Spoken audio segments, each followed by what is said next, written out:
This is episode number 172 of the Homeowner Show. Whether you're DIY or looking to hire, we're here to help you find the best information and options for you and your home.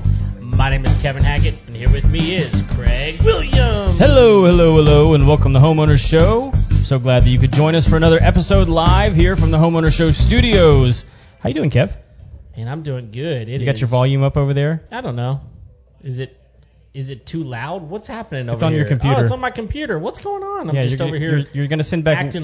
Acting like nothing... I don't know, man. Look. Come on, man. I think we're good. This is supposed to be a professional show. Well, anybody who's listened to this show for very long knows that that's probably not the case. So, yeah, we'll figure it out one way or the other. Yeah. So, no, I'm good. Christmas is over, which is weird because actually Christmas is not over whenever we're recording this. But whenever this goes live, this goes out on Tuesday, Christmas is over. So I hope everyone had a Merry Christmas. Absolutely. So. Time travel is difficult. It's weird. It is weird, I'll tell you that. Yeah.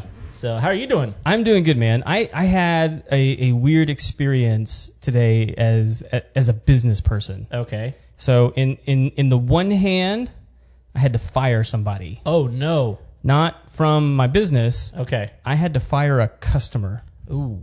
Yeah. All right. It sucked. Okay, what? I mean, I need to know. It was. How bad did it get? So that's what I would need to. Okay, someone's literally saying, "Come kill my bugs," and you're like, "Okay, well, I don't like you anymore." So how bad did this get? Well, having done this for quite a while, yeah, I didn't let it get bad. Okay. You see the writing on the wall. You see where this is going. It's not going to be pretty. You're not going to enjoy me. I'm definitely not going to enjoy you. Right. I'm just going to cut my losses and hope you find somebody that can help you. Oh, okay. So, yeah. And so, what?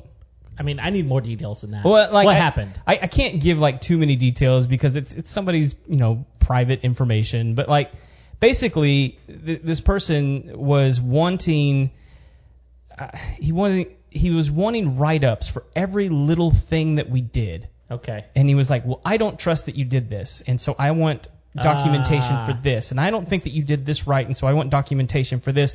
And you need to make your terms and conditions more clear, and you need to make sure your warranties are clear. And and it's like, look, we've explained all this stuff to you. If you're not happy with the way that we're doing things, that's fine. Right. We'll just move on. But once you've explained that to somebody, this is what's weird to me is that they're not happy, right? Yeah. And you've gone above and beyond to try and make them so. Right.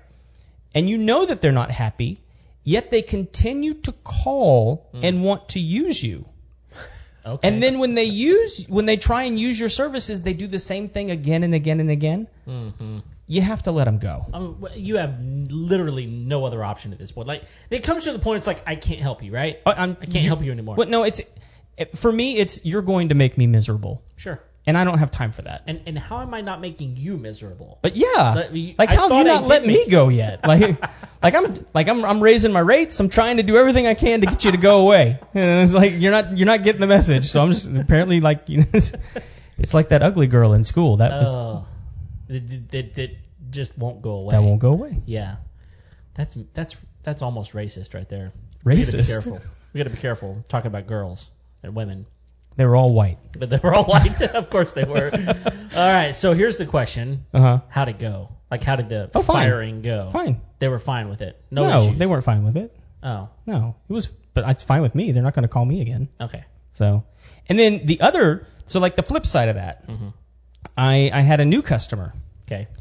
And he calls me for a specific service. And as I walk up to the property, I notice things that I can tell that another company has done some things on the property. Okay. And rather than, comment on it or any of those, I begin to ask questions. Right. Like, hey, were you having problems before? I saw this on the porch. Did you get? And in this instance, it was a termite treatment. Right. I said, did you have issues with termites in the house before? Because it may not be him. Maybe it could be the previous owner. Yeah. All kinds of stuff. Yeah.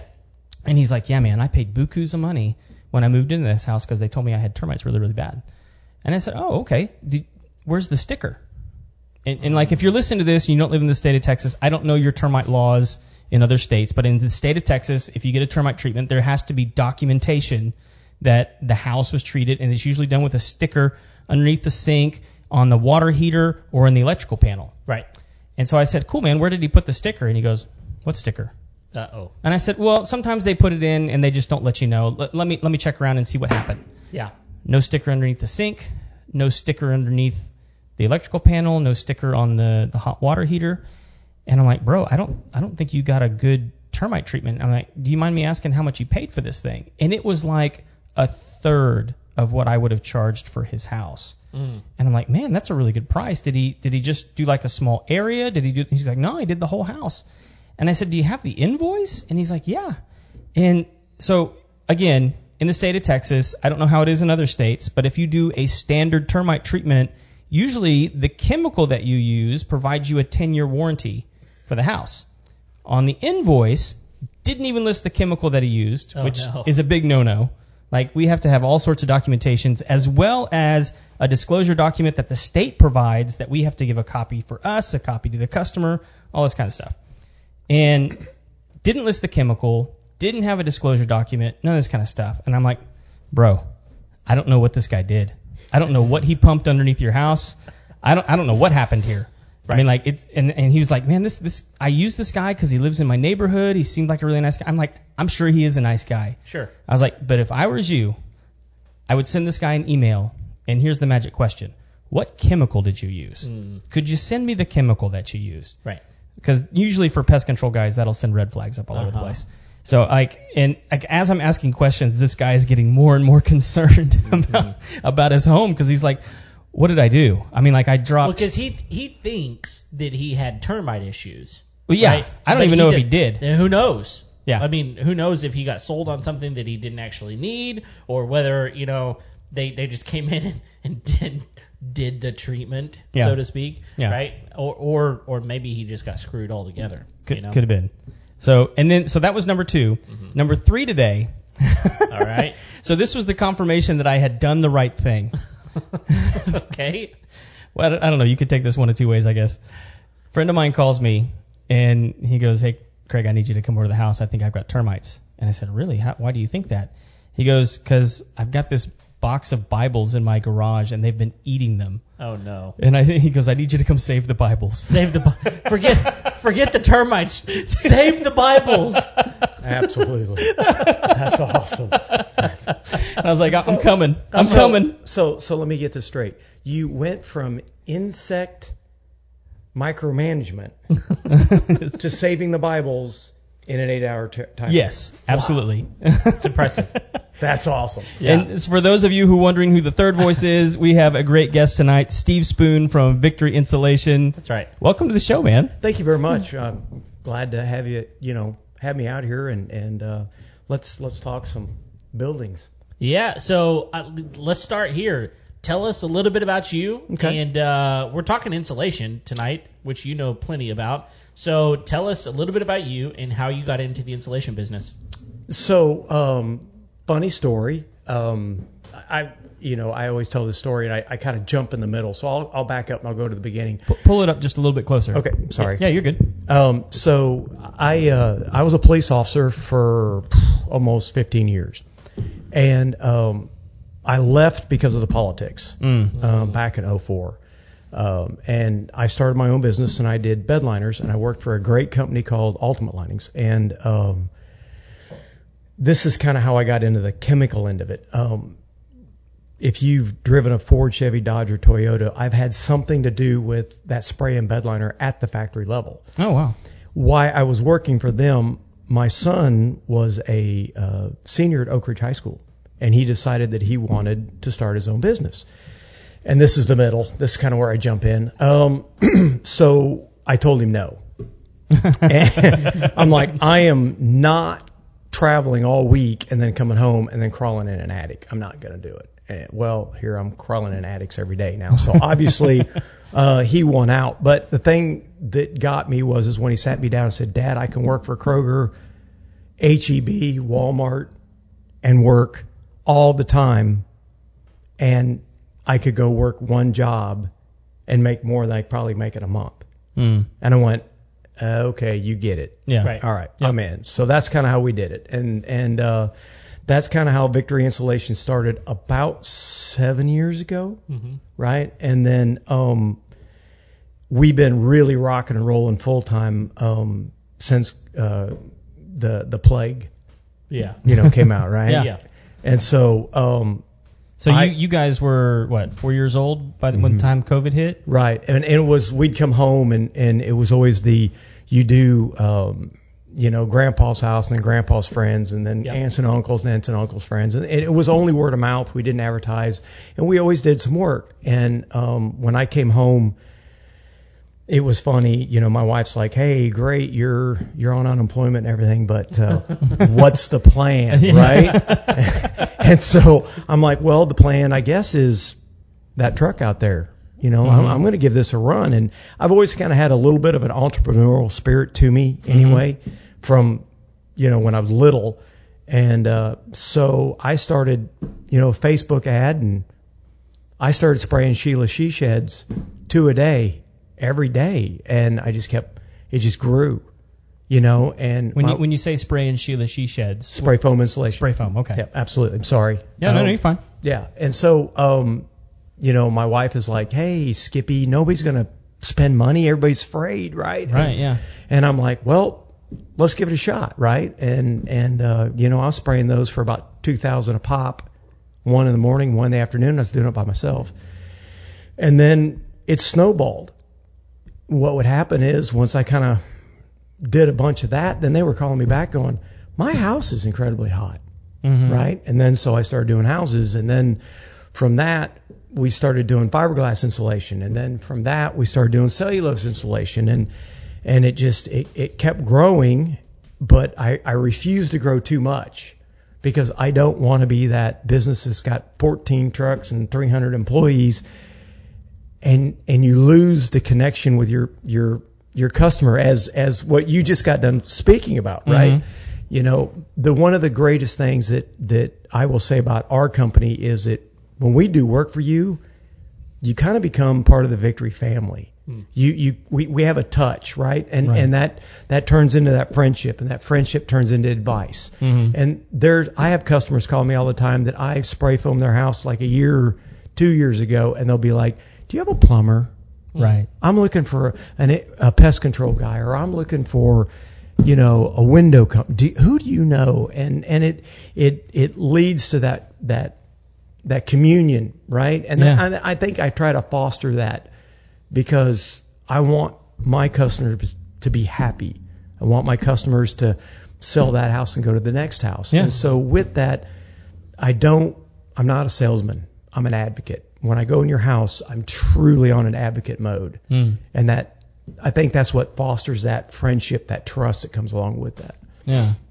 Well, that's good. I mean, I think that it's really weird what happened. You mentioned how during COVID, your wife was like, no one's going to spend money.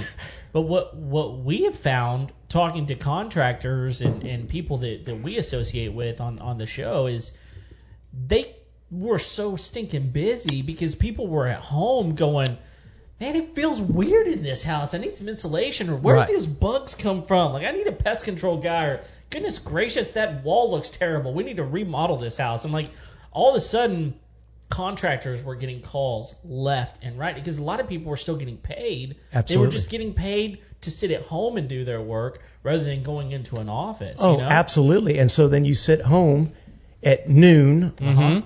In July or August, the hottest month, and you're looking at each other, you and your wife, and you're like, oh my God, is it always this hot? Yeah. So then what would happen is I'd get there and there'd be a new AC unit already sitting, right? Or I'd get there and they'd have no insulation, but the AC unit is like ancient or whatever, and people are checking that off the list, right? Yeah, what's next? Right. How do I get this house more efficient? Right. And it's amazing. I'll go into a house and go up there and, they'll have 12, 14 inches of blown insulation. And they're like, okay, what do I do? And I'm like, well, in reality, in the norm of insulation, of traditional insulation, you're good.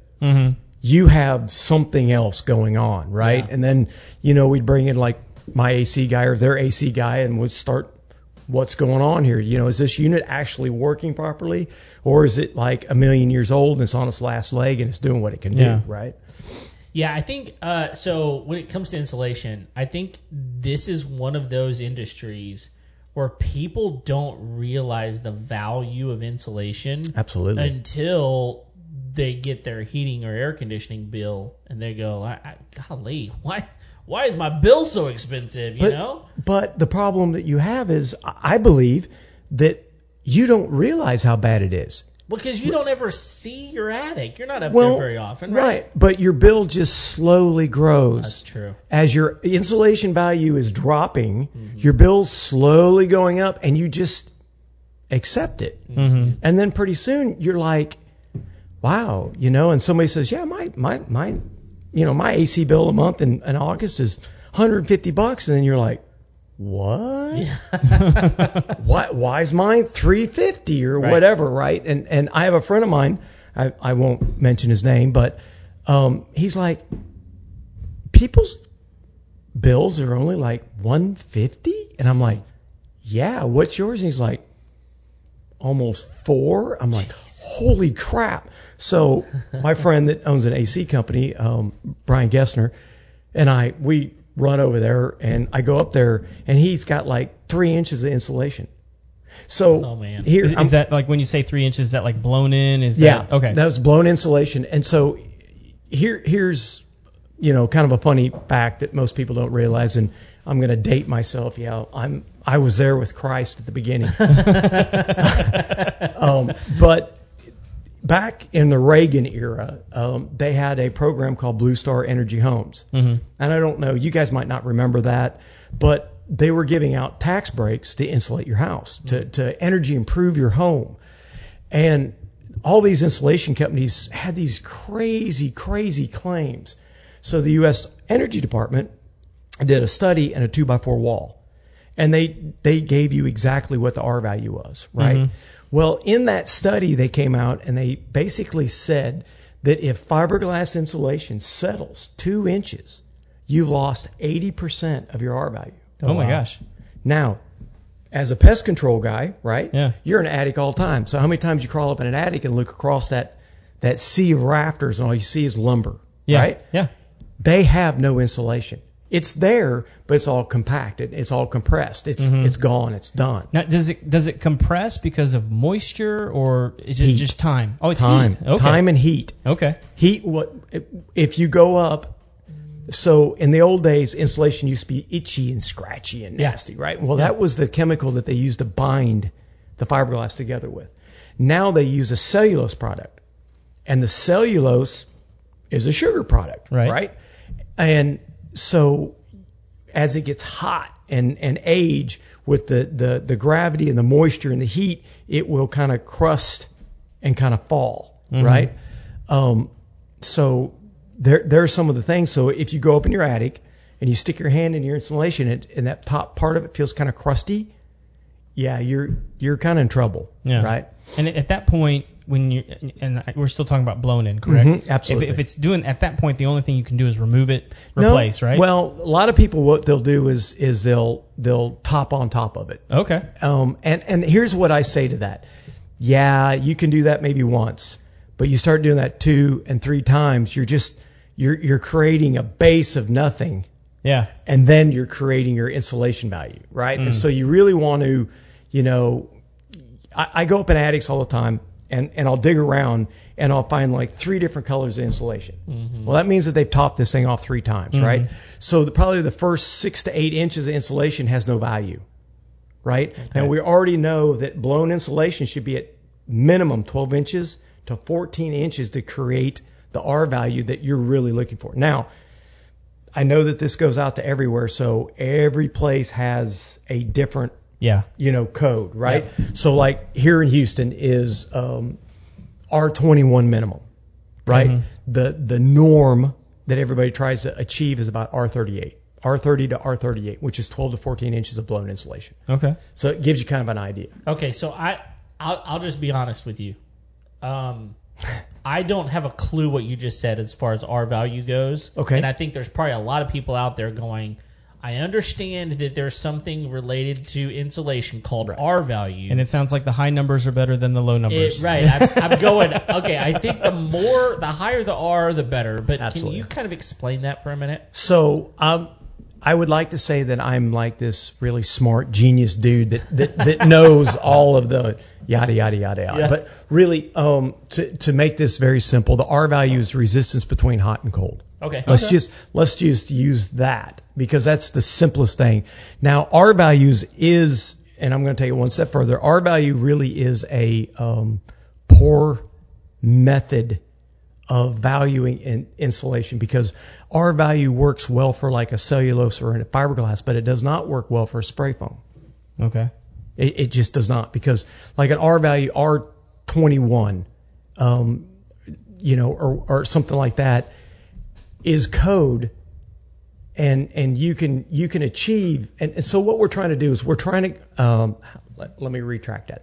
What we're trying to do is we're trying to get the temperature from mitigating from point A to point B, right? Okay. I mean, that's what we're trying to do in insulation world. Yeah. And then we get into air barriers and stuff like that. But in reality, foam insulation, so fiberglass insulation is like 32% effective. Foam insulation is 92% effective. So 1 inch of spray foam insulation is 92% effective, which gives you an R value of 7.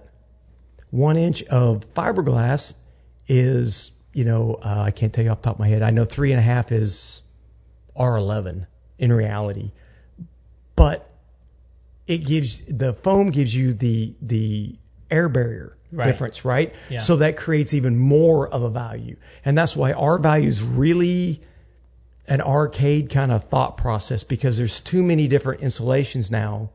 They give you different bonus parts, right? So 1 inch of closed cell foam insulation is 92% effective, and it's going to give you an R value, the feel like R value of like 40, whereas it's only really R7. Okay. So that's why I'm saying is it's kind of an arcade, the olden days thought process. Yeah. So we've got multiple different types of insulation, Absolutely. right? So let's go through them for a minute. So you got blown in, you got cellulose and fiberglass, right? Right. So blown in insulation is loose fiber insulation that you process through a machine, right? It comes in a brick, you process it through a machine, and it comes out like snow. Okay. Right? Yeah. So fiberglass in itself has no R value, 0. Okay. I mean that, big 0. Okay. The R value in blown fiberglass is the air trapped. Okay. So that's why it has to be fluffy. Okay. So I go in and I blow your house, and then you come in thinking you're smart, and then deck on top of it, you crush that fiberglass, and that square now has pretty much 0 R value. Okay. Makes sense? Yeah. Right. Yeah. Okay. So then you have cellulose. Cellulose is 100% recyclable paper soaked in boracic acid, which gives it a fire rating. Extra 24 minutes of fire protection above and beyond what you normally would have. Okay. So those are the two types of blown insulation that most people will do. And you can, as a DIY person, you can go to Home Depot, rent a machine, and go do either one of these yourselves. Okay. Please wear protective. Yeah, yes. Right? Don't breathe this stuff, right? And a lot of people go, well, it's paper. It's dust. Yeah, but it's fine material dust with boracic acid that's going, and he's a pest control guy. It'll eat you up. Yeah. It's very cancerous. It's not good stuff. So let me ask you this before we go to a different type of Go insulation. ahead. Mm-hmm. If I were bringing you over to my house and let's say we just remove all the old insulation, so we're going to start from scratch. Would you try to encourage me to go with cellulose or fiberglass, and why? I'll tell you, going back to fiberglass has 0 R value, right? Mm-hmm. So between the temperature of 30 below 0 and 150 degrees, fiberglass insulation has an R value. Now, look, we live in Houston, right? Yeah. We don't see below 30. But every attic in Houston in August that's not spray foamed and temperature controlled can hit 150 all day long, right? Easy. So you lose your R value at 150. Cellulose, due to the fact that it is a paper product, I mean, back in the Depression, they used to take newspapers and pack them in the wall. Yep. Right. Yeah. So it has a R value. So if we were looking at good, better, and best, I would look at fiberglass as good. Okay. Better would be cellulose. Okay. Because as cellulose compacts, it loses some of its R value. Excuse me. But it still has a better R value, staying R value than what fiberglass does. Okay. So we got right here, we got fiberglass, we got cellulose. Cellulose is a little bit better. Absolutely. It's also a little more expensive. No. It's less No. expensive. It's no. It's right in the same dollar figure It's as equal. yeah. Okay. All right. So let's go to another type of insulation. Let's talk. Let's go spray foam. That's Okay. the easiest, probably the next thing that most people would understand. So let's talk about spray foam. So there's two types of spray foam. There's open cell and there's closed cell. Okay. Number one, if you are doing anything underneath of a house, and please, if you're doing anything underneath the house, contact your local pest control person and have them come out and do a termite treatment before you spray a crawl space, anything of that nature. Oh yeah. Because then the foam gives them an environment that they'll just thrive in. Yep. Right? Yep. Absolutely. Okay. So now that I got my disclaimer out of the way, I made the pest control guy happy, Get it inspected. right? That's really Right. Yeah. Well, I actually make people either sign off and tell me that they've had it done, Oh, really? or they take the responsibility that it's on They them. just take the liability. Right, Yeah. because to me, I as I said earlier, I really go at things that advocate mentality. There's two types. There's open cell, closed cell. Open cell, think of like your mattress, your pillow, right? Absorbs moisture. It's open. It's a sponge. Closed cell is actually that. It is a closed cell. It's very dense. It's a moisture barrier. So in wall cavities, I spray open cell. I'm not a big fan of open cell because you don't gain enough R value as opposed to the closed cell. Okay. But Do you do the open cell in the walls because you want that moisture to be able to kind of trickle down to the bottom? And if we were in Michigan, Alaska, Canada, I would be closed cell all the way, and I wouldn't want anything to do with open cell at all. Now, a lot of my spray foam people will roll their eyes and tell me that I don't know what I'm talking about. But the reason I open cell's a little bit less expensive to applicate in walls, and we're in Texas.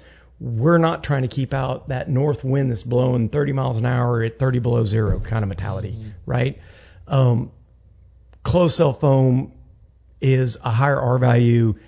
It's a natural moisture barrier. Like if your house was flooded from Ike or Harvey or the tax flood or whatever, I would try to talk you into going to closed cell foam so you'll never have to replace your insulation again. If your house floods again, everything else can be dried out. The insulation can stay where it's at. Okay. Well, let me ask this then, because you just said something there that you would never have to replace it. So how often should I be replacing blown in? And so because a lot of people are going to listen to this and go, yeah, I had a quote for spray foam and it's 3 times the amount or whatever. I don't know what the difference is, but it's a lot more expensive than doing blown in. But what you're telling me is if you're going to live in your house for a while, it might be worth the investment. Is that what you're saying? Oh, absolutely. So let's answer the first question. How often should I be looking at my insulation, right? And I think that on an average, what I like to tell people is every 5 years. You should have somebody come out and look at your insulation every 5 years, right? Because if it settles more than 2 inches, right, you're losing 80% of your R value. Now your light bill is going to start getting stupid, right? So, I say every 5 years, right? We kind of covered, you can top off insulation, maybe once, twice is kind of getting a little risky, but, that's kind of where I draw. Personally, as a professional, I draw the line at twice. Okay. Right? If I come up there on the third time, I'm gonna have issue. Okay. Right? I'm gonna tell you up front, I don't believe we should do this, but you want to do this, this is on you. But I'm telling you right now, this is not what I believe is right. Yeah. If we go to spray foam, that's a lifetime deal. Okay. It's never going to go away. You don't lose your R value. It's good forever, basically. I mean, by the time that you get sick of that house and move out, it's still going to be good, right? Yeah, no, that's good. Okay, well, let me ask you this.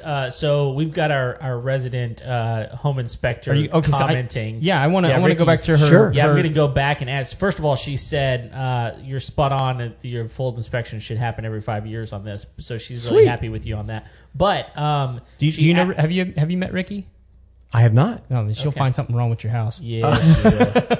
Yeah, she will. In fact, she said she almost always sees spray foam. When she sees it in walls, it's almost always installed incorrectly, is what she said. It happens. So here was her question. Mm-hmm. She said, is open cell foam supposed to have a spray coating?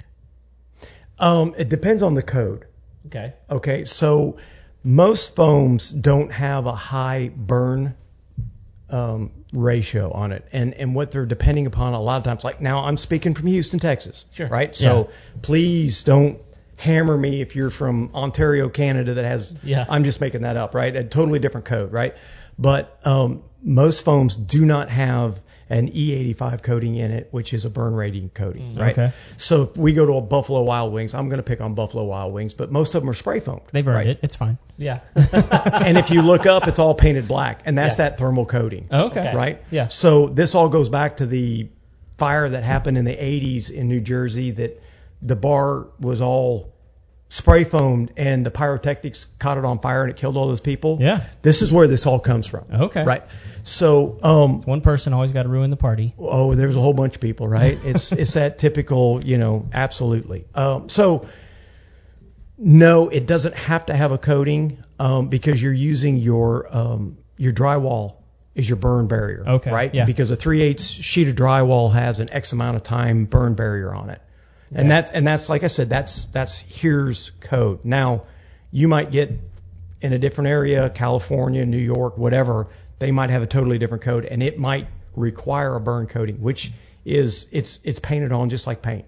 Okay. Well, she's saying yeah, she completely understands that with commercial because that makes sense. Absolutely. What about residential though? Nope. No. Okay.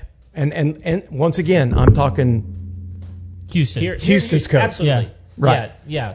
Because is it easy? I mean, like even in Texas, I mean, there might be a difference between like Houston and like say Dallas. Well, to give you an idea, Austin's blown insulation is R49. Really? But Houston's still R21.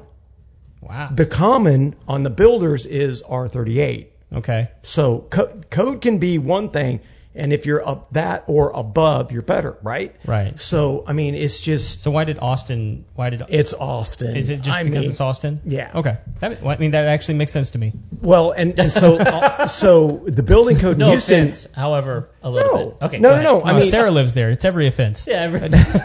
Well, and here's the thing: is code change generally generates from the west and the east coast. Yeah. And they collapse to the middle, Yep, right? Sure. And so the new building code is supposed to go into effect. It was supposed to go in 2020, where every furnace had to have a fresh air return on. Every new build had to have a fresh air return, and it's still not that way yet, right? So, I mean, there's some stuff that coronavirus kind of gacked with, right?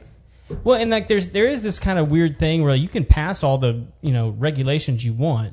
What kind of enforcement do you have on that? Right. What kind of? I mean, like really? No, absolutely. I mean, and so if it doesn't have any teeth, you're just not going to make it happen. Absolutely. And some municipalities are great to work with, and they're very open, and they like I'll tell you, Jersey Village, somebody did some remodel work to I guess a nightclub or a bar, and they needed a burn rating coating. And I called the guy up and I'm like, look, this is what I'm offering. I'm not in the middle of I don't want to be in the middle of a fight, right. But this, I've got X. This is what it is. What do I need to make you happy? And they were like, send me the specs. And so I sent him specs, and he called me right back up and he goes, yeah, let's make sure it has a burn rating of X, Y, and Z, and we're good. I'm like, sweet, right? Yeah. But then, you run into a county inspector or a city inspector somewhere, and they really don't know, or they think they know, and they really don't know, and they're in left field, and then you're fighting with them, right? And because you're trying to do the right thing. Yeah. It all goes back to that, right? Absolutely. Well, let me tell you what. Like you have made a believer out of yourself to Ricky. She wants to meet you. She's going, this guy knows a lot. I want to know what he knows. She's a home inspector. She's very, very Let's good get this on camera. I got the card, okay, Ricky. Here we go. Right there. Yeah, I'm going to give it to you. Yeah, we'll get it over to you. Don't worry. Don't worry. That's awesome. Well, Ricky, here's what I say. I say that home inspectors are the first line of defense for the homeowner. Mm-hmm. And if you're a good home inspector, you are always seeking knowledge. Yeah. Right? And I've met some really, really good ones. Yeah. I've met some that I probably wouldn't throw water on them if they were on fire because, they're in it for a check, right? Right. But, But, with every industry that there is, pest control, computer, marketing, insulation, you have really great people and you have some really poor people. What I have found in the years that I've been doing this is spray foam people generally are very educated, very self-aware and conscious of what they're doing, because if we're not, we put ourselves in a really bad spot quickly because foam, if it's not done properly, I had somebody ask me this question just the other day. If foam is the greatest thing since sliced bread, why is there so many lawsuits? Yeah. It's because the applicator's not doing the job properly. Okay. Right? So if you're out there and you're looking for a foam insulator, first question I would ask them is, A, what brand foam are you using? Okay. And if it's not an American brand, that's not your guy, right? Because even though China and Dubai and they're bringing all these chemicals in, they're still blending them here. Right. There's still the quality control checks in place. That chemical, when it's in a drum going to said consumer, it's right. It's going to perform proper, right? Yeah. You buy something out of a container that came from Beijing, you don't know what you get, right? That drum set might be perfect and the next 3 might be just horrible. Yeah. Well, that's really, really good information. In fact, one of the things that we love most about what we do is getting to educate our listeners absolutely, on how to own their home better. And you just put out a huge nugget there of just things to ask. Like, how do you know? Because maybe our listener isn't from Houston, right? So how do you know the questions to ask? And that's a really big one. That's really, really good. Where's the chemical coming from? That's absolutely. a huge one. Absolutely. So, in fact, I ask that question of any insulation, right? Blown insulation, bat insulation. What brand am I getting? Right? Everybody knows what the pink stuff is, right? Yeah. Everybody gets that. That was the greatest marketing idea in the late 70s that anybody ever came out with, right? Pink Panther? Yeah. Absolutely. Think about it, right? You see pink insulation, hey, that's Orne & Corning, right? That's good stuff. Yeah. But, Jet, Stream, John Manville's a great company, right? It's an American-owned company. These are the questions I ask, right? What insulation would I be getting? It's the same thing as if I asked you about, pest control, right? Yeah.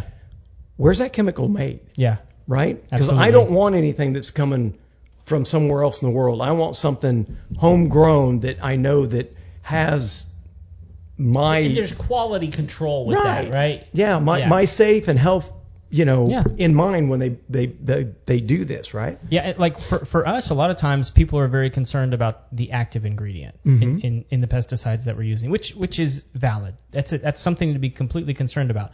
The one I'm more concerned about is the inert ingredients. The stuff that they're not listing on that. And why aren't they listing them? Well, every company does that. Because like everything has an inert ingredient. Sure. But when it's an American company, you can get the MSDS on that and find out exactly what's going on. Some of these other companies, you can't get it. Sure. Right. So I actually want to ask you something about the spray foam, because this is something I ran into recently. And I've seen plenty of spray foams. I had one the other day. Gal was asking me to go take a look at something in the attic, which happens all the time. And so I was going up the ladder in the garage, which on these ranch style homes, this is kind of, you probably experienced this. Sometimes it's like in a hallway, but a lot of times in these new houses, it's in the garage. Absolutely. So I go up the garage, and there's the void over the garage, and then to my right is a door. And I'm like, well, that's kind of weird. So I open the door, and as soon as I open the door, cold air, yeah, all over the top of me. And I go in, and there's a send and there's a return. Mm-hmm. And I'm like, well, this is beautiful. Mm-hmm. And so I go in, and it's really easy to inspect because you see where, something's been chewing on the foam or Absolutely. whatever. And so I come downstairs, and I'm like, why is there a send and the return? And she goes, I don't know. It's been like that since I bought it. So I start, kind of like on the show, I start asking questions to guys. I'm like, why is this going? I've never seen this before. And they're like, well, you have to do that when you seal it off. Otherwise, you're just going to create this massive mold, mildew, cocoon in the house. Right. So if you're then moving from, say, standard, removing that rolled up insulation, or you're pulling out blown in insulation, are you then having to partner with like an AC company in order to I do. to do that kind of insulation? I do. So I partner with, can I say the name? Yeah, go ahead. So Brian Gessner is a very good friend of mine. And when a lot of AC people, when they hear foam, they freak out. Uh-huh. Because it's the typical, I don't know. Yeah. So I'm afraid of what I don't know. And Brian, when we first met a couple of years ago, he was like, I love working with foam guys. A, you don't have to have as big a unit. B, it's just, he just goes down the line, right? And he's the guys, he grew up in the AC business. He's very intelligent. And I always think it's funny is because there's a system that his company does, and they call it the spoon. Okay. Right? Because I call in, I'm like, hey, 123 ABC Avenue, I need, and they're like, do you need the spoon? I'm like, yep, I need the spoon. They're like, okay, how many units, how many water heaters, blah, blah, blah, blah, blah, right? And it's, and so it's now kind of a joke, but the thing of it is you have to do something with that air. Okay. Right? Yeah. Because what we're trying to do is we're trying to create. So you have the hot air. Is this with either kind of spray in? Yeah. Okay. Any type, because what you're doing is you're encapsulating that attic. Right. And that attic is going to be sealed tight. Right. There's no airflow. Right. So wherever your heat goes, your humidity. Mm-hmm. Everything goes up. Right. Mm-hmm. Now it's trapped. So it just becomes this greenhouse effect up there. But if you lower that temperature, right, then you get the spectrum's not as far apart. What happens is you don't have the moisture because you're conditioning that, right? Yeah. So there are systems where people go up there and they put a return and they treat it just like another room in the house. Yeah. I don't go that far because I don't think you have to go that far, because I want that house to breathe to the attic. I want it to go back and forth. You'll have a lot of foam guys that'll go, oh, that's incorrect. You got to seal that off. It's got to be its own domain. And I just, in our world, with the humidity and the heat that we have, I don't believe you need to do that. Why are they wanting to do it though? Because they feel like that you have to condition that attic to one temperature. Are they trying to get more control? Is that? I think so. Okay. Yeah. But you just don't find that to be necessary. Not where we're at now. In a colder region, maybe you do need to do that. Okay. But I operate in my world, right? My world's the swamp in Houston. Yeah. Right. Oh, so, and a lot of people will go, oh, all that insulation's got to come out, right? Because what it's going to do is it's going to create a barrier and this, that, and the other thing, and really not. It doesn't. But even if I did take all the old insulation out, I would still beg you. I'll tell you the story here in a minute. To put some type of insulation back over the bedrooms at least, because what happens is all the noise in the house turns into a theater. It's an echo chamber. Right. Absolutely. Yeah. Nobody needs that coming from the bedrooms. I'm just saying. So you want to hear the story? Yeah, of course. So of course we do. After that intro, yes, we want to hear the story. So I'm in West Texas, and I'm teaching a gentleman, well, I'll leave names unsaid, to spray polyurethane in containments, for tanking containments. And his wife, we've had a few drinks, and she's like, hey, keeps hitting him. Tell the story. And I'm like, yeah, tell the story. Come on. So, brand new build, ranch style home, master kitchen, common, 3 bedrooms. Mm-hmm. The adult children come home. They're in the far side of the house. Well, mom and dad decide to go knock boots at Christmas time, and they had to listen to all of it. Yeah. Ooh. Right? And so the guy's mad. He calls up and he's like, you got to come out here. And this foam's messed up. And he's like livid, right? And he comes out and the whole time he says, I'm driving out there and I'm thinking, what's wrong with the foam, right? So he gets out there and the wife can't look at him, right? She's mortified, right? The adult children are like, oh, this is just bad. Can we just tear the presents open and go home, please? So they ended up blowing some insulation over all the bedrooms just to eat the sound, right? So I'm a big believer in, if that insulation isn't full of mouse and droppings and urine and that kind of stuff, it's fine. Yeah. Okay. Right? Because I'm going to put something up there anyway to eat the sound up. Yeah. Sure. So why not? Well, let me ask you this question while we're there. That's a great story, by the way.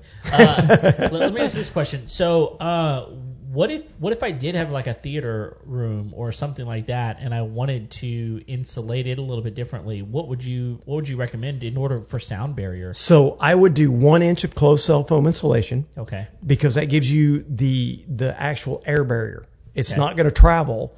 And then I would use rock wall insulation. Now, a lot of people are like, rock what? It is actually a wool product, and it's been around since, Christ was corporal. I've looked into rock wall a little bit. It's been around forever, but nobody really uses it anymore. It's because it's more expensive than what the traditional fiberglass is. Okay. Right? Okay. Because it costs more to make, right? Yeah. But I did some research on this for a gentleman. And I found out that's how they insulate operating rooms and movie theaters. Okay. Is 1 inch of closed cell foam, and then the rock wall, the high decibel rock wall on top of it.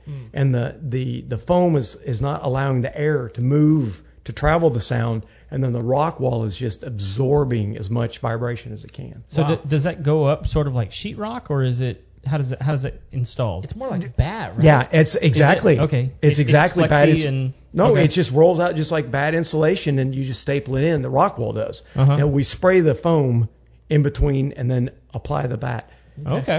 Okay. So that's great information, by the way. But next we got bat insulation, right? Yeah. So traditionally I would assume.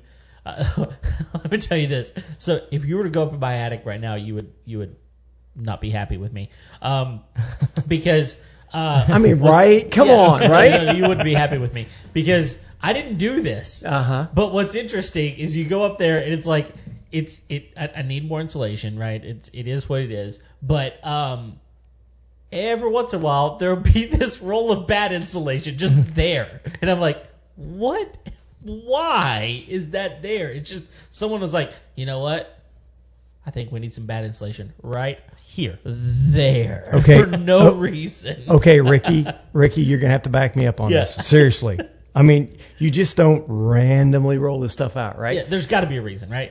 Well, you would think, but the kicker of it is that's where the animal died. That's when. I bet you're right. Yeah, I'm not gonna look under there. I'll let you come look under there. Yeah, the things that we find in an attic, I bet. it's scary. I bet. So bat insulation has its place. Okay. And a lot of people, DIY people, roll bat out in an attic and they think they're doing themselves a favor, and they're really not, because that 2x4 joist does have an R value, but it is so very low. And what it does is it creates a wicking effect, right? And I don't know if y'all have ever been out to a house before that's sweating like that, but you'll see the joists in the ceiling, right? Right. So that's why everybody really blows blown insulation in attics, is because you're creating that blanket effect, right? The whole thing's covered. Yeah. Bat insulation generally is more of a wall insulation. Yeah. In reality, Definitely. I don't know a builder that would be like, let's do it that way, because in reality it's not that good. Yeah, and really they make it a certain width for the walls, right? It's 16 inches or whatever it is. No, they make it. They make it different, but they do. But the reality of it is, it's almost the perfect size for putting it up between your framing, right? Right. Okay. Right. Well, they do make it the size to go in the ceiling. Absolutely. Yeah. And I think some people do it for, like, hunting cabins or when they're doing like cheap builds or your DIY person, instead of renting the equipment and going through it, they'll just go get bat and roll it out, right? And are they helping themselves some? Sure, a little, but in reality, you're not getting the effect that you're wanting. It's almost like you're just wasting money to do this. I mean, it is not that it's not helping at all, but it's definitely not giving you what you could have done if you would have done something different, right? Absolutely. Right. Absolutely. Okay. All right, so there's bat. I mean, just know that's primarily for walls. So next, I guess we've got like rigid foam board, right? Yeah, when you're going into the rigid foam board and that mentality, what you're really going to want to do is that's on the building effect. Okay. Right? You're going to want to employ that early on your sheeting on the outside. Okay. And you're going to be using that more as a moisture barrier insulation across there, and you're going to Tyvek across that. Right. So always remember, DIYers, please, always remember when you're putting up foam boarding, you need to duct tape the seams. Because you're trying to use that as an air barrier as the best possibly can. Right. Okay. So now you don't find that much in Houston. If you don't. Now think about that. You're a pest control guy and you're out there and you're termiting, right? And people are pulling houses apart. You don't find a lot of foam board on houses. Yeah. So I will tell you, like the way we do things now, we don't have to take many houses apart anymore. That's a good thing. It rarely happens. Well, most of it's due to early detection. Mm-hmm. I mean, you see it early, figure it out, solve it early. Yeah, before they start eating the house. But anyway. Yeah. So, all right, now we get to your favorite topic, because I've talked to you about this before, which is radiant barrier. Oh, so I'm going to make people's heads explode. Do it. Okay. Please do it. All right. So, a radiant barrier has its place in this world. I'm trying to be polite, aren't I? Yeah. And it's not going to happen. Let's try to be polite. Yeah, it's not going to happen. Here Okay, we go. all right. Do your best. So let's do this. If you take a baked potato, wrap it in aluminum foil, put it in the oven, 350 degrees, cooked, right? You reach in there, you can pick it up and just barely grab it, pull it out, and it's not going to burn you too badly, right? Yeah. Not a big deal, right? Cut it open, put all the chives and the sour cream and the butter, and it all spills over. Then grab that aluminum foil. And it's going to burn the living bejeebies out of you, right? Yeah. Right? Yeah. Because there's a protein that's going to allow the aluminum to hold the heat now. To stay hot. Right. So we put aluminum, radiant barrier in your attic, right? Yeah. Great. First year, it's going to work just fine. And then it's going to get dirty. And now it has a protein on it that's going to let it do what? Hold the heat. Right. So now we're just heating our attic. You've just made an oven out of your attic. I mean, it's already hot. Now you've made it an oven, right? Right. So did they not know this when they started? Is it? I mean, unforeseen circumstances. Is this what we're dealing with? I mean, maybe. I don't want to stand here and think that people did this with ill intent. Sure. But man, they marketed the crap out of it. Yeah. Didn't they? Yeah. Wow. Yeah. Oh yeah. And you can go into a lot of attics and see it stapled up, right? I bet I tear $10,000 worth of radiant barrier out of houses a year. Really? Yeah. And people are they're pissed because it doesn't work worth a hoot. And just go up there and actually add real, honest to God, traditional insulation and put an attic fan in, and their light bill drops in half because they got rid of the radiant barrier, and now they're ventilating that attic, right? I'd say about 80% of the attics in Houston don't breathe properly. Yeah, we just installed an attic fan not long after we moved in because you'd go up into that place and it was just ridiculous. And it was it was a solar fan, wasn't it? Yeah, it was solar. It's super awesome. It doesn't, it's got a thermostat on it, and it's all that. And it was like, I don't know, it's like $1,000 and put it in. You actually install attic fans, don't you? I do. Okay. I do. I'm a firm believer. If you don't want to go down the road of foam, which is an investment, right? Now, I mean, you have to be in your house more than 5 years to get the ROI out of foam. Sure. I mean, that's not very long, actually. No. But think about it. If I turned right around and told you I was going to cut your light bill anywhere between 30 and 50% a year, what would you do? Well, yeah. You jump on it, right? Sure. But knowing that it might cost you $8,000 to $10,000 up front, it's going to take you 5 years at 50%. Yeah, absolutely, right? So that, when I'm sitting down with a family, that's one of the first things I ask. Is this house, are you going to be here for the next 10 years? Yeah. Right? And if they go, no, I'm like, we don't need to go down this road. Yeah. Because you're just never going to see the benefits out of it, right? So, there's number one. Number two is the attics in Houston do not breathe properly. You do not get enough airflow with just a ridge vent and soffits for the heat that we deal with. You've got to get that heat out of there. Yeah. So that unit is not working, in stupid conditions. I mean, John Carrier was a smart man, right? He invented air conditioning. Yep. Yeah. But thank you. Where in the world did we ever think that we were going to take the coldest air in the world and stick it in the hottest place we could possibly find and expect it to come out at 40 degrees? Right. I mean, you got to get that unit down in temperature, and that's where foam works really well, is you air condition that attic. Yeah. So that unit is working in prime condition, right? Yeah. So it's not working hard at all. Yeah, and it's funny because so we have a camper, right? And I think a lot of people that buy campers, they go out into, in the summer, it's like, oh, we're gonna go to the beach, we're gonna take this into the beach, and it's 102 degrees outside, right? And they're like, it's hot as crap in my RV. This thing isn't worth a dang over here. Like, what's going on? I bought this thing. It cost $40,000 and it's so hot. And it's like, look, that air conditioner has cooled your rig down 25 degrees. I'm sorry it's not 70 degrees, but it did the best that it could. It's actually doing exactly what it's designed to do. Right. But park it in the shade. That's exactly right. Like, you got to find a way to actually get the value out of. I mean, it's doing what it's supposed to do. So it's like, okay, this is like, like a cake that you got to build, right? You got to have a layer upon a layer upon a layer, and you can't get the most out of your air conditioner. In fact, if you want the best way that I don't know a lot.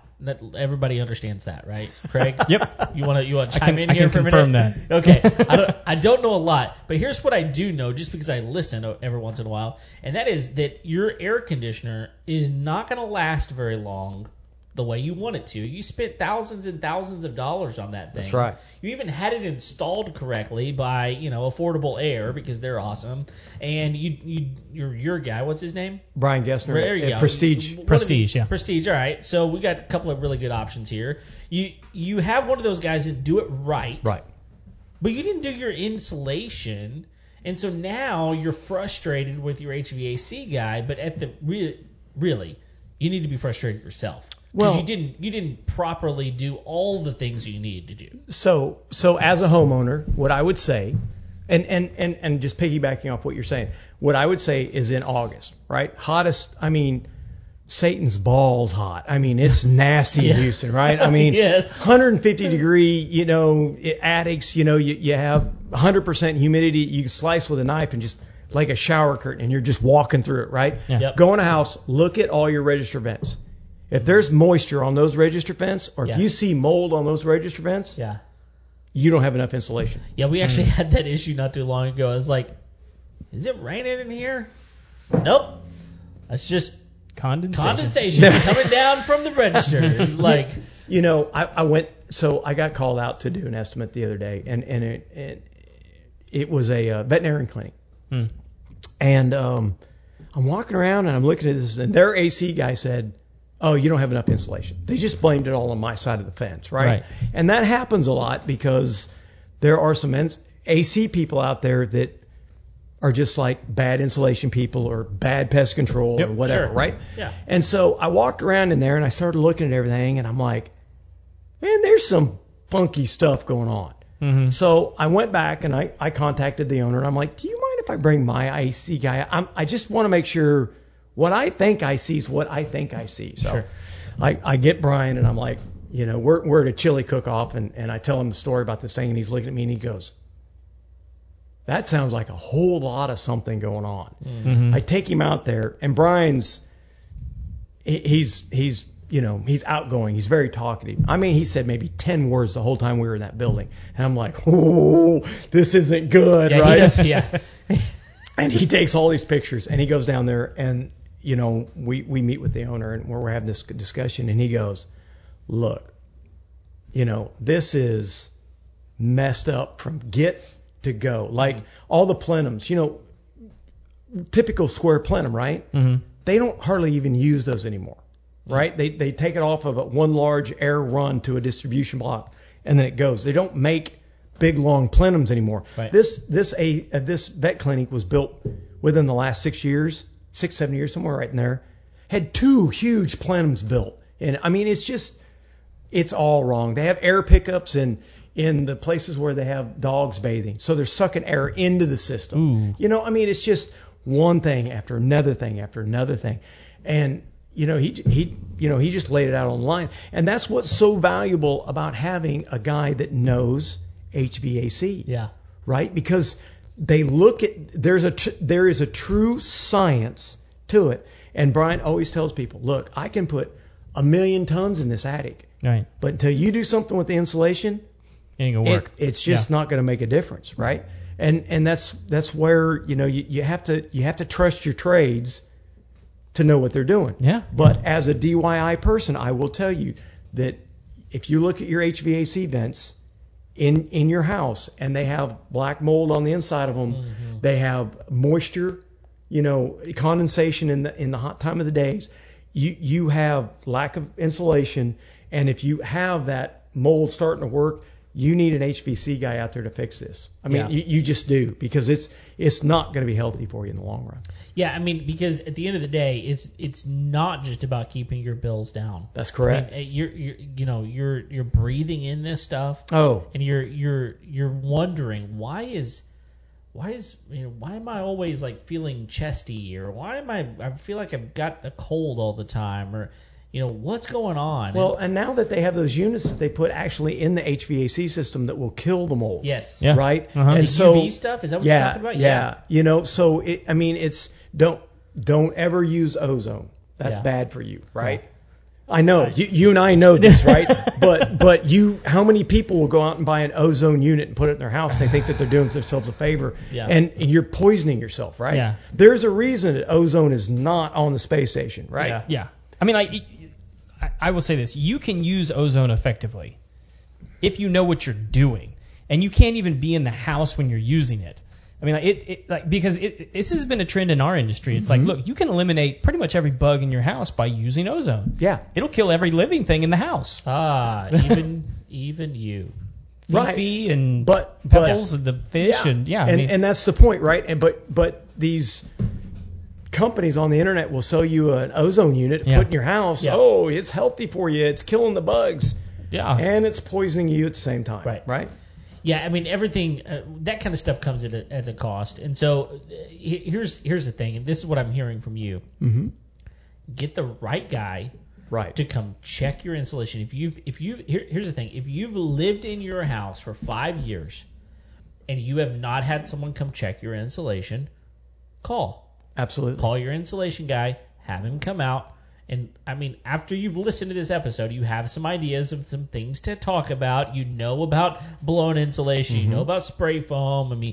Get the prices, figure all this stuff out. But at the end of the day, this is not just about dollars and cents. Absolutely. It's really about your health too. Absolutely. I'm a firm believer in get 3 quotes. Yeah. Right? Yeah. If you trust your HVAC guy, have him come out. Yeah. Have him look at it. Have him recommend you somebody that they trust, mm-hmm. right? Look, you have to trust somebody, right? Sure. And hopefully you do your due diligence. Mm-hmm. This is about more than just the investment at the end of the month. Mm-hmm. This is the investment in your home, your family, and in the long run, you want that to plateau together, right? Sure. To me, that's the way I look at it. And so when I go out, I give free estimates. And the reason that I do that is because I don't want somebody to be on the fence and think that they need something and are afraid that somebody's going to go charge them, whatever, $80 or $90 to have them come out and look at your insulation. That to me that's a land grab mentality, mm-hmm. right? I'm all about let's do the right thing. And I think that's the law enforcement in me. Right? You'd show up on a call, domestic violence, criminal activity, shooting, theft, whatever. I'm your advocate when I show up, right? Yeah. Victim and complainant. That's my job, to mediate for both people, right? Yeah. So I kind of take that with me when I go into what I do now, right? And a very good friend of mine, she's a business coach, and she told me, man, a couple of years ago, she goes, Steve, look, you're an advocate. You're a born advocate. Mm-hmm. Be that advocate. And I've embraced that. I've made up my mind. That's what I want to be. I want to be there for people that can pick up the phone, call me, have me come out. I look at your installation and you're good. I'm going to shake your hand, tell you you're in great shape. If you need something, call me. You know, I have no issues with that. And that goes back to that trust factor. Someday, hopefully, they'll call me and say, hey, you know, maybe I do need an attic fan. Or, you know, to me, an attic tent in that hallway. Yeah. If your light bill's, say, $300 a year, I'm just going off numbers I can remember. I think they say that you're going to save like $1,500 a year by putting one of those in that attic doorway above it. Yeah, for people that don't know what he's talking about, it's I don't know what they're made out of, but like it's a zippered tent that goes over the attic ladder door. It has some insulation. And, it keeps a lot of stuff out of your house. Does. It keeps heat from moving back and forth, and cold air from moving back and forth. It keeps pests out. They're fantastic. And just that, right? I mean, if you called me back and said, hey Steve, you know, maybe I do want to do that, then it was well worth it for me. But the biggest thing for me is knowing that when I walk away from you, i.e. customer, that I did you right. Yeah. Right? I want to tell you the truth. I want to tell you what you need, what you don't need. You know, I want to make sure that you're sleeping at night comfortably, right? And if you don't get that feeling from a professional, that's not your professional. Yeah. Yeah. Do you guys install those attic tents? We do. How much do you guys charge to put one of those in? Actually, the tent's like $100 or $150, something like that. Yeah. And that's installation as well. Oh, is it really? Oh, yeah. That's well worth it to me. Oh, absolutely. If you don't have it, I mean, especially if you're in a house that has multiple, $300. I mean, it's gonna. Yeah, because here's what happens. And look, I don't know. I mean, not every house is like this, but my house specifically, I've got 2 AC units, and the returns are near each other just because of how it's set up, and the only inside attic access, there's one in the garage, the other one is right above both of those returns. Okay, so what do you think happens whenever those returns kick on, because the HVAC system has kicked on and it is sucking air like crazy out of your house to cool down or heat up your house? That air is coming from upstairs as well. Too. That's in correct. The attic. It is pulling. If it is not sealed well, it is pulling out of there, and so you've got inefficiency galore, basically, right? Right. You know, you can't even quantify how inefficient that is, and I need to do something about my house because it's in bad shape. Well, you know, I do know a good installation guy. I'm just saying. That's good. That's good to know. But I mean, you know, for everybody that's thinking about, man, maybe I do need to have somebody come out. Really, I mean, do your due diligence. Ask the questions. Yeah. You know, look, you know, you might be in Walla Walla, Washington, or you might be right here in Houston, Texas. You know, I'm a phone call away. I don't mind answering questions. I don't mind talking to people. You can pick my brain. It will be a quick pick because, you know, I don't have much brains anymore at my age. But, you know, I will tell you the truth. Sure. You know, and I tell people all the time, you know, I'm kind of like a hammer. I'm pretty blunt. So, you know, I'm going to tell you right, wrong, or indifferent. And I'll try to do it in the best possible way I can. But, you know, that's the biggest thing for me is I like to make sure that people are standing on good ground, right? So, you know, if you're going to go blow insulation, wear your PPE, right? Make sure that, you know, you keep your fingers out of that machine because it'll eat you up like an auger. You know, be careful, you know, make sure that you're getting your insulation on a level at about 12 to 14 inches. And you want to dome it, right? So you're not blocking off your soffits. You know, there's some science to go in with this, and people just willy-nilly go along, you know, they just create more problems. So if you don't know, ask questions. If you don't have anybody to ask, research. call, you know. And I'll tell you this, anybody who's listening to this episode should have a ton of information. Like I think that you've imparted so much wisdom and information about this topic because and here, Craig, how is it that we've gone 172 episodes and we've never had an insulation guy on the episode? Well, it's crazy. I think it goes to show like how complicated homeownership can be, and how overwhelming it can be. Yeah, and like that, like we have done this show for so long and have not yet talked about this. Yeah. No, it's crazy. And so, but the good thing is, I think that someone could listen to this episode and have a huge advantage over the average homeowner who, you know, I think a lot of people don't really think about insulation until they buy a house. Well, when you buy a house, it has insulation in it. That's right. Where did it go? It's still there, That's right? right. And that's the problem, yeah, right? And if you have a good inspector like Ricky, then they're going to tell you don't have enough insulation, and so you put it on the report, and the homeowner at the time, they're like, okay, we're going to get the cheapest, fastest insulation we can get in this and get out of this deal, right? And at the end of the day, this is one of those things. It's really important. Get the right guy. Absolutely. Make sure. I mean, it would almost be better to say, look, could you come down off the price of the house just a little bit rather than you go do the insulation so that I can get the right guy in? Make sure that I'm picking who does it. You know? So I did an educational moment for a real estate company. Okay. Right, a bunch of agents, right? And the first thing I told them, I said, in today's market, I get it. You can't say, hey, that's deficient. We need to get that fixed. They'll go, next buyer. Yep. Yeah. I mean, it's just so. And I told them, I said, I get it. But if you're the buying person, right, you need to make sure that you're taking care of your person, right? Yeah. And so, like, I have a great real estate lady I work with all the time, Mandy Poff, Valerie Blank, both great people, both in Houston. But, you know, they'll tell their people right now, this is not worth fighting over. Yeah. It's not. Yeah. But it's not right. And I've got a guy, right? Right.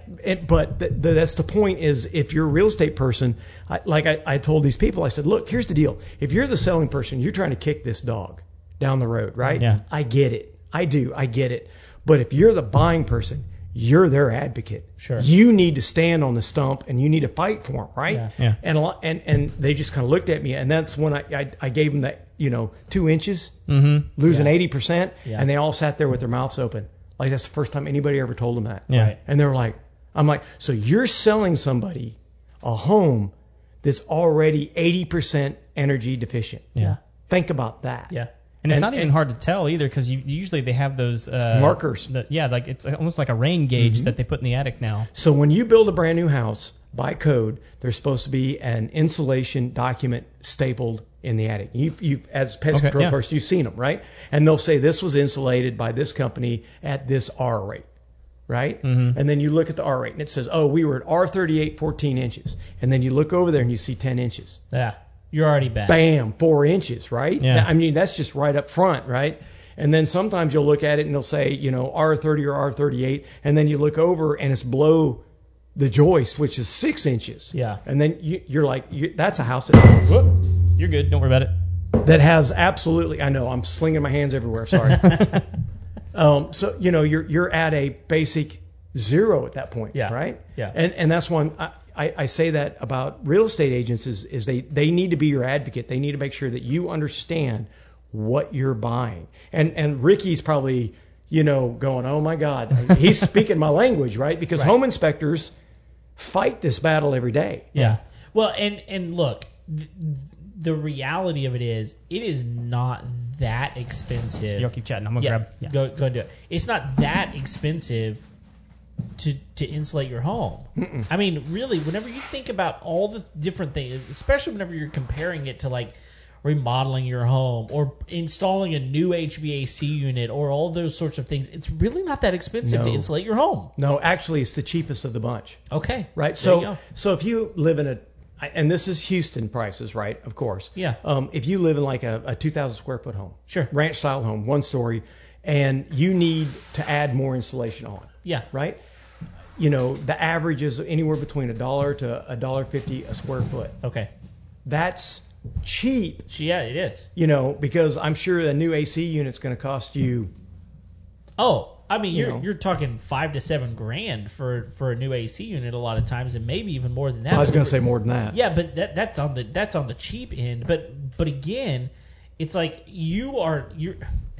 it's like you're putting your HVAC unit on max every time that it turns on, versus going, okay, it's on a level that it's comfortable with. Absolutely. It's at a normal talking voice. We're not yelling, right? Anything like that. But it's whenever you have to start yelling that you get strained, and it's like, this isn't comfortable anymore, and it peters out a lot quicker than if you would have just done the cheaper route.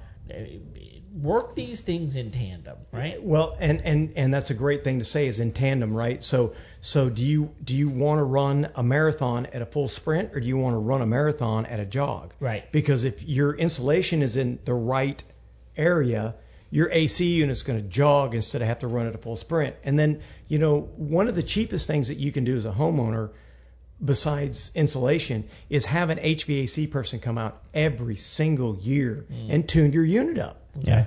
How many people do you think literally have their AC coils that are 60 to 80% clogged with dirt and gunk and yuck? Yeah. So that unit's just humping trying to keep up. Yeah, and right? it's actually really inexpensive to get on a biannual a maintenance program. Yeah. It's typically like $100 a unit, every time. So like for me, we got 2 units. Every time Jehu comes out with affordable air, it's $200 for him to clean both of my units. And he's so good, isn't he? He's great. It's easy. I know. It's easy. And Brian introduced me to him. Oh, so you know the guy. I mean, it's awesome. It's like, okay, so I'm spending a couple $100, and he tells me if there's something that I need to do, or if there's something that needs to be fixed. Like I'm just aware of the situation, and at the same time, I know that I'm getting a little more life. It's like this. Look, you're not going to drive your car 8,000 miles. That's right. And never get your oil changed because you somewhere along the line we have been lied to and told we need to get it done every 3,000 miles, even though the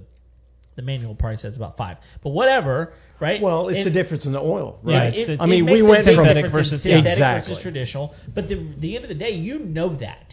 That's right. I'm gonna maintain my car, but you're not gonna maintain your air conditioner. Exactly. Like, it doesn't make any sense. But yet, somewhere along the lines, we've not been educated on the fact that this needs to happen, which is the very reason Craig and I started this show. That's right. Well, and so like when you buy a solar fan from me, right?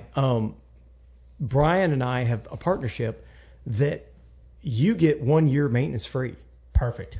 He will come out and maintenance your units, check them out, change the air filters, and give you a year's maintenance for free by buying the solar fans, in conjunction with, we have a partnership with each other. And it's not that big of a deal. Right. And once I got on a maintenance program with him, it's life changing for your I'm system. thinking to myself, why in the world was I never on one for the last 15 years? Exactly. It's so easy.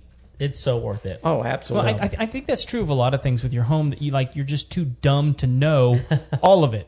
Yeah. I mean, you can't. No. I mean, but you figure it out along the way because I let the disposal go too long, or I did whatever it is. Like I let the pipe get clogged. Whatever it is, like you learned by screwing it up first, and then you and then you're like, well, I probably shouldn't have done that. Yeah. Well, one of the things I always tell everybody is like I sit a very narrow lane in construction. Very, very, very narrow. Sure. Really, right? And so I always tell everybody I like to operate in my lane. Yeah. Right. So when I go home, I inherit all these other lanes, right? And there are just spots in that race that I don't want to get in that lane. That's right. And you should know when to punt. Yep. Right. And most so people it's plumbing and electrical. See, electrical would be me. I can do electrical, but if you've ever I was changing out a ceiling fan. Yeah.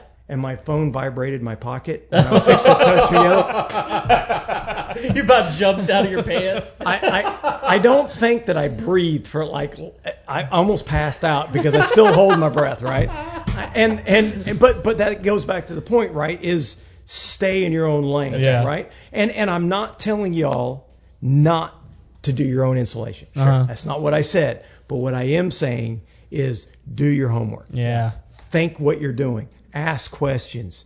And then if it is just a little bit more than you want to do, because if you're going to go rent a Home Depot, Lowe's machine, that's a full day deal. Oh, yeah. You're going to be there forever. Yep. My guys show up. They do it in about an hour and 45 minutes because like the machines that we use are bigger than this table. Sure. It's going to eat a bale at a time just like that, right? So, I mean, look, right? I mean, it's what are you comfortable in doing, right? But just always know, it does not really hurt to ask questions. It does not hurt to seek a professional opinion, right? Yeah. I mean, and you guys didn't even let me get all nerdy. You're welcome to get nerdy. Yeah. I mean, I guess you'll have to have me come back and. Then I can, it up for the next one. Yeah, then I can come back and get real nerdy. I'll pull out charts and float, that kind of stuff. That would be fine. Let me ask you this, because I don't think this will be too nerdy, and we can save the nerdness for the next time. But what are some big mistakes that you're? And I'm asking this for a particular reason. You mentioned real estate earlier. I know a lot of people, because they're looking at their house that they're living in. They're going, I can get a lot of money for this house, but I can't buy another one. Because there's, it's next to impossible. A lot of people are opting to build homes. What are some big mistakes that you're seeing builders make with insulation in the home? What I see is, I'm just going to jump right into foam. Okay. Because that's really where insulation is going. Is that where all the It's going that way. If you go west out of Houston, everything's foam. Okay. Lubbock, Midland, Odessa, you start getting that, Abilene, pretty 90% of your people are all foam and everything, right? Okay.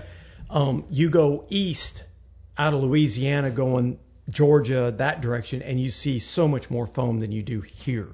Here got a bad name because they really started out and they tightened the house up too tight and it started sweating. Yeah, because nobody knew how to do it, right? Right. And so now everybody's got it figured out. Okay. Or a decent contractor will know how to do this.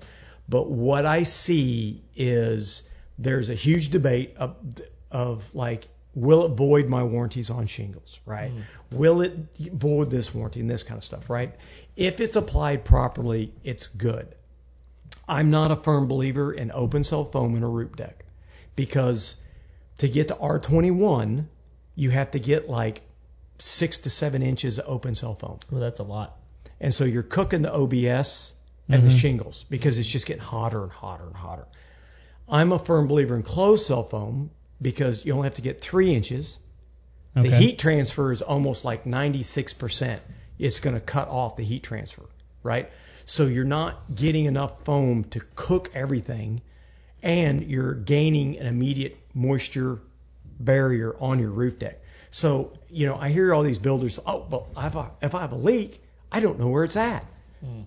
As a homeowner, I'm like, if I have a leak, I don't give a shit where it's at, as long as it's not raining down in my living room, ruining the rest of my house, right? Sure, yeah. So if you have to re-roof 3/4 of my roof because it rotted something out, so be it. That's cheaper than having water restoration come in and rebuild my house. Well, the insurance company's got to prefer that as well. You would think, right?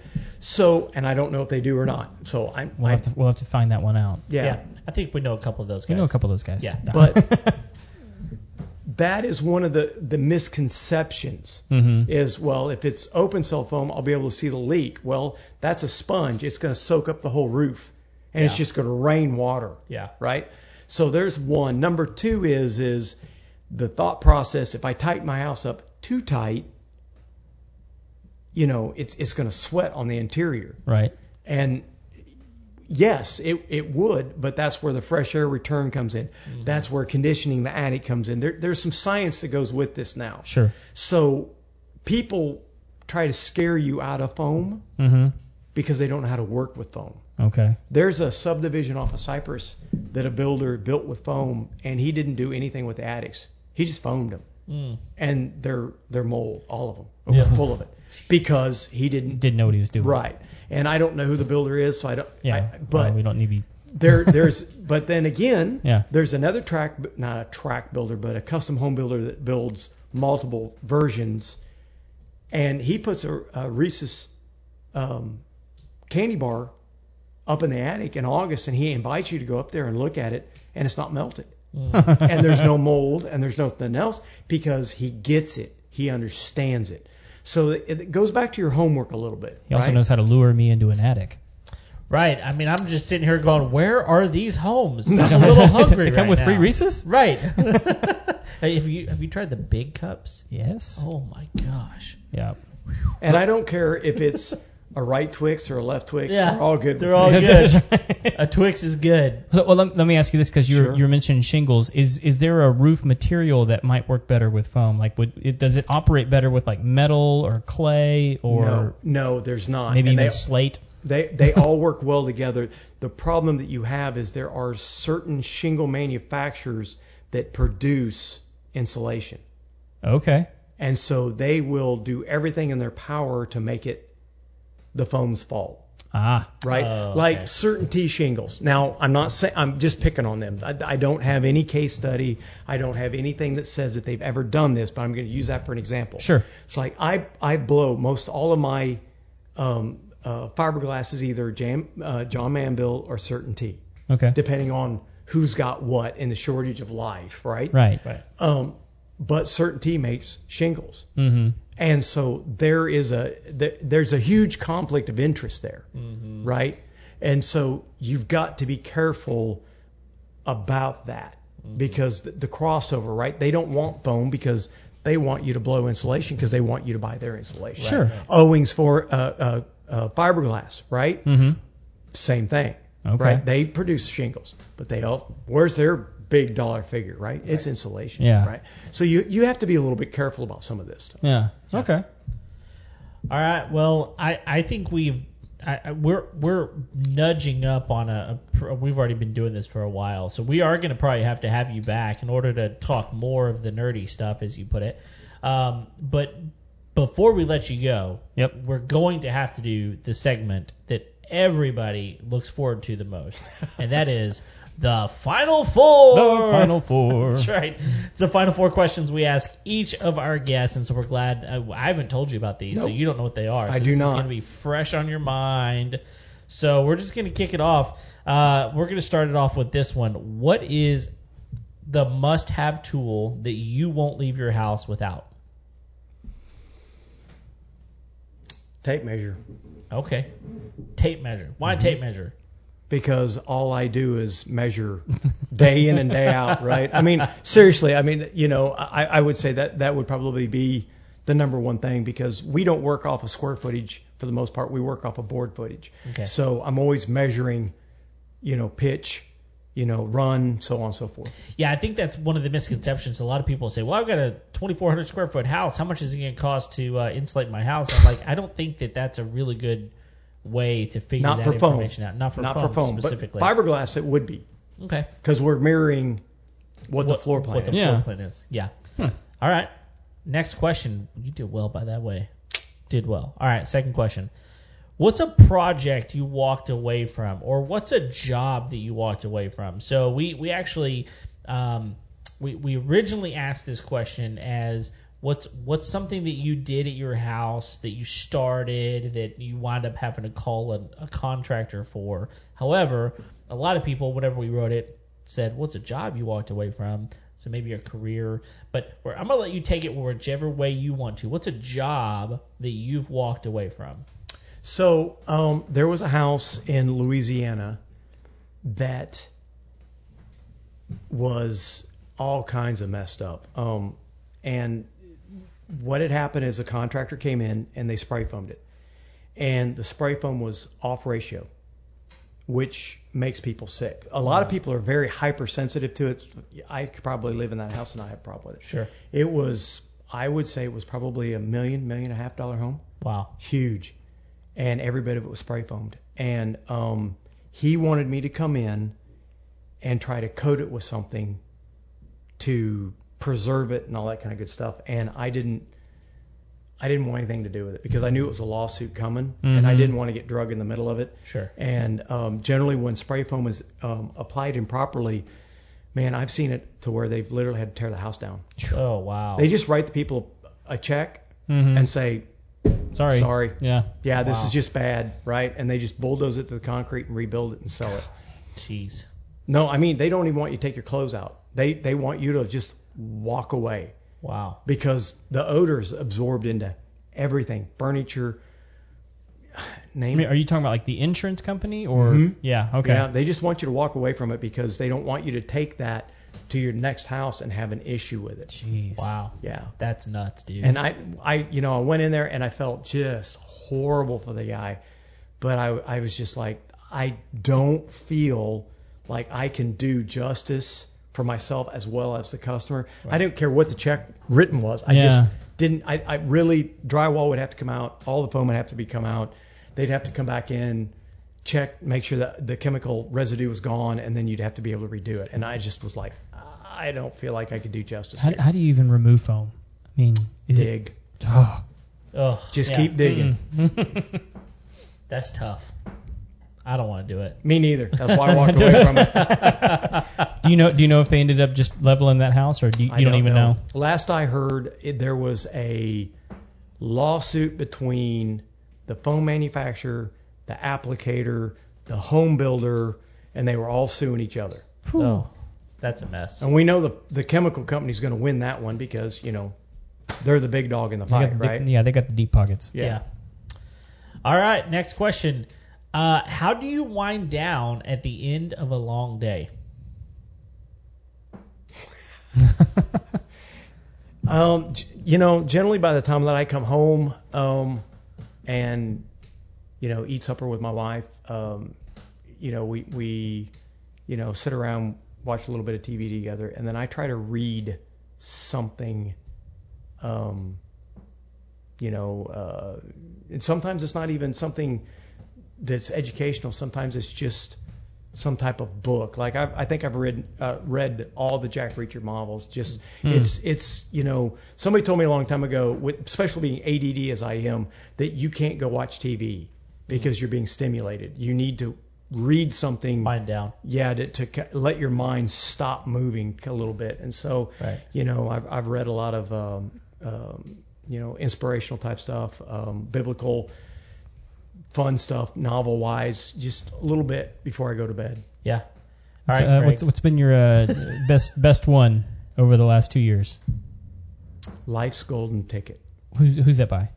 You're gonna make a liar out of him. No, not at all. I've got it. Just give me a second. He knows it. I do. This is like one of Craig's favorite things. Whenever people say they like to read, yeah, Craig I want to know. Loves knowing more information. Brendan Butchard. Okay. Somebody, Kenny King. Is this the business coach? Mm-hmm. Okay. She told me, she goes, I go like, look, I go on stretches, and everybody I see, I sell, just one right after another, and then I go stretches where I can't get anybody to bite. Yeah. And I'm like, what am I doing wrong? And she goes, whoa, it's not you. Are you doing the same thing you were doing before? I'm like, yeah. She goes, that's not you. That's them. Mm-hmm. That's can't afford it, undecided, whatever, but that's on their side of the fence. You're doing it right. She goes, you need to read this book. And it's all about, it's a fictional novel about a gentleman going through a journey, and it's all about rewriting self-talk.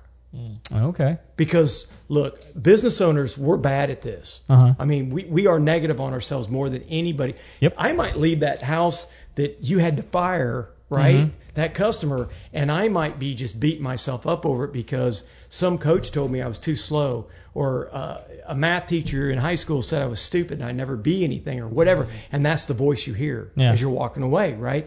And you need to learn how to rewrite. I know I keep hitting that light. I'm sorry. You hadn't knocked it over yet. Well, that's one thing I haven't. But that's something that you have to protect yourself from is self-talk, right? And I'm not trying to go down a rabbit hole, but that 1 hour meeting with her, just getting to know her, literally changed the way I do business. Yeah. I mean, that book was probably one of the most profound books I think I've ever read, and I think that it really made me address some things in my life that I didn't think I had addressed, like my mom's death. Typical police officer, right? You go straight into take care of everybody, advocate mode, right? Take care of everybody, but you're not going to go deal with it yourself. Right. And that made me step back and go, oh, wait a minute, And so that was probably one of the most profound books I've read. Awesome. We'll check it out. I love it. All right, next question, last one. What's one of the best pieces of wisdom or advice you've ever received? I don't remember who told me this, but it's, you want to be the man that your children think you are. I love that. Yeah, that's good. You're honest, you're caring, you're trustworthy, you show up, you do these things, and when you look in your children's eyes, they're looking at something that you don't know that you are, right? Yeah. And so you got to show up, right? So you want to be the man that your children think you are. I love right? that. And that's probably been the most profound thing. And that's made me make decisions. There's been times where I've stepped back and went, maybe I shouldn't do that. Yeah. Because what would they think if I did this? If I quit here or I didn't try hard enough there? So I think that's one of the reasons I think I'm where I'm at now, is because I'm trying to be, the dad that I want my kids to, be, right? Yeah. Or see. Yeah. Right. Man, I love that. That's really, really good stuff. I got deep at the end, didn't I? That's good. Sorry. Yeah. We facilitated that. We actually got you there, right? But, all right. But here's the problem. Oh, God. We actually lied a little bit. Yep. There's a secret fifth question, and so Craig's the only one that can ask this question because he's the only one he remembers. That's true. So here's the secret fifth question, Craig. All right. If people want to get a hold of you, how do they find you? You can find me at www.victoryinstallation.com, or my phone number is 832-693-8115. And believe it or not, that's my cell phone. There You go. can call me directly at that number. If I don't answer, I'm probably in an attic somewhere. Yeah. And, being a monkey running around holding on to everything as you go, I don't stop and answer phones at that time. Probably because there's radiant barrier bouncing the cell signal off the. Probably. Hey, okay, so here's what's interesting. I got two business owners here. I actually called a guy the other day, and in his voicemail said, "This is so and so and so and so. Leave a message. You'll probably be surprised at how quick I call you back." And I was like, that's actually really, really good. Yeah. And he did. He called me back. It was like 2 or 3 hours later, but I'm like, I don't know if I ever expected him to call me back, but it was. He said I do it because it almost keeps me accountable. Yeah. To makes go sense. look. I've told you would be surprised about this, so I got to make sure that I do it. I thought it was really good. Yeah. So, That's insightful. Yeah. Actually, you wouldn't think that, would you? No.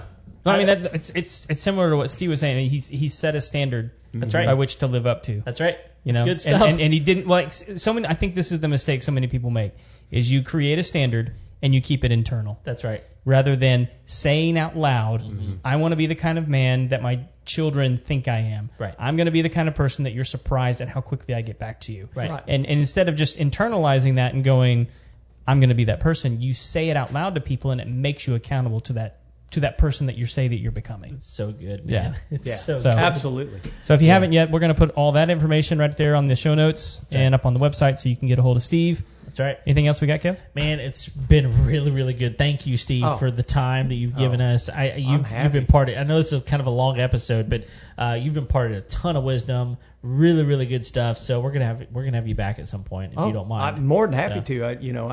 I enjoy it. This is opportunity for me to come out and get nerdy. Yeah. Right.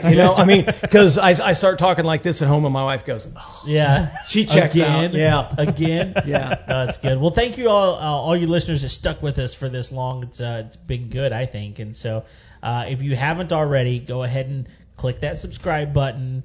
Do all the things. Click the bell. Go onto iTunes. Leave us a rating review. I can't explain to you how helpful that is to us because we have to keep putting this content out every single week, and if you want us to keep doing that, we need to bump up in the ratings a little bit. Yeah, so, we got some people we need to overtake. Right. We do. Yeah, we killed Bob Vila a long time ago. It's these home organization people. I know. It's thinking weird. They can have their own podcast. Yeah, they don't deserve what we have. So either way, thank you guys for sticking with us. We appreciate you very, very much. And until next time, we'll see you later. See ya.